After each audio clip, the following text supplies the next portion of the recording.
ito na iba pang mga may init na balita na nakala po ng ating matatapat at matatatag na mga Agila Net 25 reporters. Unahin natin report ni Maring Eden Santos. May una tungkol sa pagpapataas ng produksyon ng asin. Sabi nga ni Senator Joel Villanueva, hindi daw niya maintindihan. Archipelagic ano tayo? Country. Di ba na tayong isa sa pangatlo ba o panglima na mahabang coastline sa buong mundo? Tapos wala tayong asin. Asin? How can that be? O may kakulangan. Nag-i-import ang Pilipinas. Ito po daw ay tututukan Department of Agriculture. Idedetalye ni Maring Eden. Good Kamusta morning, naman si Maring Maring Eden? Eden. Bagong asin. Serye. Good morning, Maring Ali and Maring Pati. Ayan, sing-init ng araw ang pagmamahal namin sa inyong dalawa. Ayun, oh.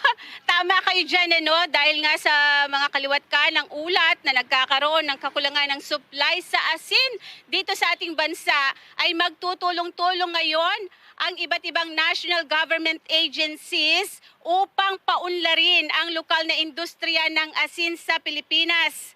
Sa tala kasi ng Department of Agriculture, 93% ng supply ng asin sa bansa ay inaangkat natin yan sa kabila ng gaya ng binabanggit ninyo na napakalawak ng karagatan na nakapalibot sa Pilipinas.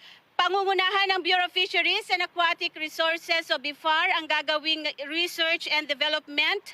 Gayon din yung pagbibigay ng technical assistance sa mga marginal at artisanal salt makers, kabilang sa mga nakita kasing factors na naging sanhi ng pagbaba ng produksyon ng asin ay ang mababang kalidad at mabagal na pagunlad ng local salt industry, bukod pa sa iba't ibang mga kadahilanan, Maring Alien, Maring Pati.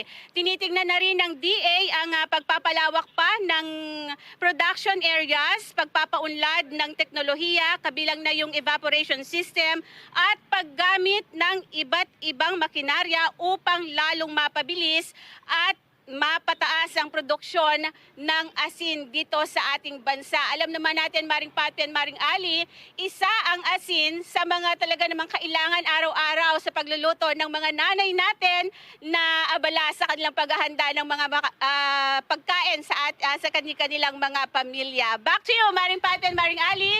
Okay, thank you very much, Maring Eden. Paano yan? Talaga naman, asin serye. Oh. So kulang tayo sa pangpatamis. Oh. Asukal, mahal. Oh. Kulang tayo sa pampaalat. Asin, puti pa rin nga yan eh. Di ba? Puting Correct. sibuyas. Ang ano na lang tayo, maraming asukal, bitter na lang. Asin. Ampalaya. Kailan kayo magkaka-shortage ng ampalaya? Okay. Samantala.